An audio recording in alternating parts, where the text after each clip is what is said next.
morning. Today is Wednesday, January 15th, and we have birthdays today. Today is Renee Kerner's birthday, Kerner. So Renee, you get a song. Happy birthday to you. Happy birthday to you. Happy birthday, dear Renee. Happy birthday to you. Cha-cha-cha. So she gets her song. Yeah. And you get to celebrate your birthday, I'm assuming, with two Texas girls, because they both have a channel. It starts off with Texas. The first, I don't know what your first names are, though. That's the thing. You didn't let me know your names. You just told me it was your birthday. But Texas Girl 1980 Purdy, P-U-R-D-Y, today's your birthday. So we're going to sing. In my calendar, I have you as 38. Does that mean that you're 38 this year, or were you 38 last year? We're always 38. Like Jack Benny was always 39. You have to be my age to know who Jack Benny was. Put in the comments below if you know who Jack Benny was. I'm sure all of us know, but I bet you the younger people don't know. But anyway, Texas Girl, you get a song. Happy birthday to you.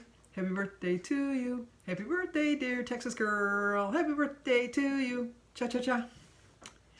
And also from Texas is Texas Weight Loss WW Calorie. It's her birthday too, or his birthday. I don't know. It just says Texas Weight Loss WW Calorie. So I'm just going to say Texas Weight. I don't know what else to do. Happy birthday to you. Happy birthday to you. Happy birthday, dear Texas Weight. Happy birthday to you. Cha-cha-cha. Okay. That's it for the birthdays. They're starting to come now, because at the beginning I was kind of thinking, I don't know. Nobody was being born in January. What's the deal? Okay, one of my plans for today is I have to do my grocery shopping, so I will be doing a grocery haul.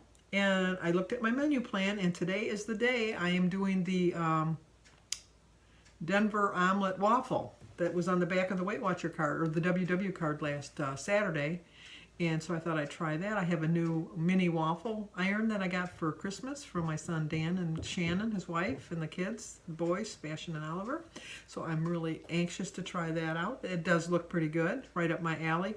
I like waffles. Well, you know, I'm not a big waffle fan, I should say that. I like a pancake, and a waffle, I could take it or leave it. And I know it's made from the same mix, but I think it's the texture, so I'm kind of wondering about the thing. But it did look really good on the thing. And I'm not a big egg fan, unless it's in an omelet or a hard-boiled egg. This looks like an omelet. Well, it says omelet right in the description. Duh. So I'm thinking I'm going to like it. I really do think I'm going to like it. So I got my list of what I'm going to get, and Jim says, don't forget my cookies. And I said, well, I thought we were on a diet. And he said, no, I'm not. So he packs his lunch and brings his lunch when he goes to work. He usually works afternoons, and that's really his dinner. It's a lunch dinner. He eats breakfast before he goes, and then he just eats the one meal while he's gone. But I've said this before, you have to want to lose the weight for yourself. You can't lose it for other people. And as much as I'd really like him to eat healthier, it's not a losing battle. It's a battle well fought. But I keep losing the battles, but I refuse to lose the war. So I'm not gonna nag, because once you nag somebody, that makes it even worse. But and I'm not gonna like point out, oh, you're eating that. I'm just gonna try to. This is really good. You should try it. You should really try it. That type of thing. But we'll see. Jim, like I said yesterday, hasn't met a vegetable or a fruit that he really likes. I mean, he'll occasionally have a banana. I do plan on sneaking in some vegetables on him slowly but surely, because I'm going to buy a head of lettuce. Because sometimes, not always, but sometimes he'll put lettuce on a sandwich. And that reminded me of the movie Philadelphia. Sometimes, not always, but sometimes. Remember that line in Philadelphia with Tom Hanks? Anyway, but he was talking about the law. He wasn't talking about lettuce. But anyway, if I can get him a little bit at a time, and maybe like after he starts putting lettuce on the sandwich, I can say, well, you know what? You should put a couple slices of tomato. You know, I'm going to sneak it in. I'm going to work at it. But and I found my quote for the day. It's by Thomas Edison, and it's in a nutshell. It basically, you'll see it when I have my breakfast, but basically it's just saying, you know, as soon as most people that give up were so close, they were like this close to success, and then they gave up. And this is like the middle of the month, so we've all been into our well, not all. Once again, I hate saying all, but we've been into our resolutions and that, and a lot of us had said we were going to lose weight or we're going to stay on plan, and we're really dedicated for that first week, and then the second week, and then the third week. Let's not taper off on the third week. Let's stay with it. We really can, because like he said, you could be so close to success. And people aren't going to notice unless you haven't seen them in a while. Your loved ones that see you every day don't see the slow progression. They don't see on the scale unless you come home and tell them how much you lost or tell them how much you weigh. They're not going to know. So, cut them some slack if they're not noticing. But then try to find somebody you haven't seen in a while and go visit them. And then they'll say, oh my gosh, you look like you've lost weight. Yeah. But my point is, don't give up. I mean, you could be so close, just so close to victory. And I gave up so many times last year, and this year I'm not giving up. I mean, I've never really quit, and I've never really given up, but I'll be honest with you, I came close. I really came close. And as much as I always told myself, I'm never quitting, I'll be honest with you, I had a couple moments last year that I thought, what's the point? What's the point? This is so slow. This is so slow. But, I guess I have a whole new attitude this year. I really do. And I'm definitely not giving up this year. And I'm definitely going to reach my goal. I'm going to as close as I can to a 100-pound loss by Easter.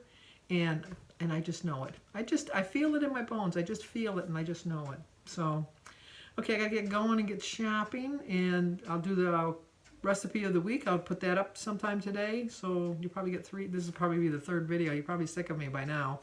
But we got to stay on track. We can't give up. We're so close to success. So close. So don't give up. Okay, you always got to make your breakfast look happy. So I had to pick up 1 strawberry. So I'm going to have a cup of tea and a glass of water and my grapefruit. I actually tried this recipe. See how close it looks. Yeah, pretty close, except for I have a strawberry. They have grapes. I don't have a grapes. But I started my day with a prayer. Today is January 15th. Today's quote is, many of life's failures are people who did not realize how close they were to success when they gave up. Thomas Edison.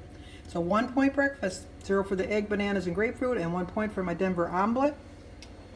Look at how much food that is. That's a lot of food for 1 point. I'm going to do a recipe of the week, and it should be posted. It should already be posted, but if not, I'll have it up for tomorrow for sure, but I'm almost positive I've already got it up. Okay, for lunch, I'm just going to have some fruit and vegetables, a cheese stick, and a sugar-free Jell-O. 0 for the tea, the apple, the carrots, the celery, and the Jell-O. And 2 points for a cheese stick. It's 2 points, so I still have 20 points left for my dinner. Well, I've been looking forward to this all week. It's my own version of a Nacho Bel Grande. I used the rest of my Simply Lemonade and my Diet Cranberry Juice. I used the regular sour cream, the 0 point refried beans, the Tostitos cheese sauce, and the Mission strips. So it's a 14-point dinner. But if I got this at Taco Bell, I think it comes up 24. So I saved 10 points. So 4 points for my 28 grams of chips, 4 points for 3 ounces of ground sirloin, 0 for my tomato, the lettuce, the refried beans, and the onion that I have on top, 3 points for my 4 tablespoons of the salsa, 2 points for 2 tablespoons of sour cream, and 1 point for my lemonade. I still have 6 points. I'm rolling over. That looks so good. I can't wait. You like my new clock? Right there. Right there. I got that for Christmas. We actually hung it above the TV, but it's night. It's kind of dark in here because we only have a 25-watt bulb lamp that we use because we like to watch TV in the dark. So we couldn't read the numbers on it, so we put it over here where it's a little bit, gets the night light from the kitchen. We get to see it. But I could get a job at Taco Bell as long as I didn't have to pay work in the area that wraps the burritos because I have Alyssa today. I had to pick her up because Jimmy had a side job. And I made her a burrito, but I don't know how to roll them. They fall apart. I've tried everything. I thought maybe I put too much food in it. Maybe I didn't. I don't know. So I can't. But my Nachos Bel Grande was mwah, delicious. And it was so worth the points. It was so worth the wait. I'm trying to change up my eating a little bit this year. I think I have been accomplishing that because if you've watched me for a while, you can see that I pretty much eat the same things every day. And I think that so far this year, I've really changed it up a bit. So I'm really proud of myself as far as that goes. Non-scale victory. I walked right past the bakery section. But I did give a little side look, like a little side eye, and my donuts were in the covering. I always make myself this little promise that if they're in there, I'm going to have one. I'm going to have one, but if not, I'm going to walk right past them. I'm not going to get another donut. And it was full. There was like 2 dozen of them in the case. And I thought, no, we want to loss this Saturday, so let's keep on going. So I just walked right past it. So a non-scale victory for me. That was really hard for me to do, I'll tell you. And then I'm hoping that I can get to my meeting on Saturday because I just watched the news and they said we're supposed to get 5 to 7 inches of snow. Who'd have thunk in winter in Michigan we'd get snow? It's been so beautiful lately, it's kind of hard to believe. It doesn't even feel like winter. And but they said it might be slippery, but we've got to get the snow shoveled quickly because then we're going to get rain so it'll freeze it. Only in Michigan. I'm sure in Ohio too. But anyway, I wanted to thank, and I didn't show you yesterday, but Esther Newman, my friend from England, London, she stopped in the Holy Land on all of her travels, and she got me a rosary from the Holy Land, from Bethlehem. And I wanted to thank her so much. It's written in Latin, which I can read, but not really well. I took Latin, obviously, when I went to Catholic school. And when they sing the Latin at church, I can sing along with it, but I can't read it. But I know the words because I sang it for so many years. Going to Catholic school, you go to church every day. I went 6 days a week to church for 4 years. Okay, a long time. I like church, I really do, but what kid likes to go to church 6 days a week? I haven't met that kid yet. But anyway, I wanted to thank Esther again. See how pretty? Let me take it out, show it to you. Look how pretty it is. Only a Catholic would know that it's pretty, but see, it's so pretty. I really like it. I really like it a lot. So I told her I'm going to be bringing it to church with me to say my rosary before Mass, because I always like to get to Mass a little bit early so I can say some prayers. Okay, that's going to do it for tonight. So give this video a like, leave a comment. If you're new to my channel, please subscribe, and share it if you think somebody might like to see it. So I will talk to you guys in the morning.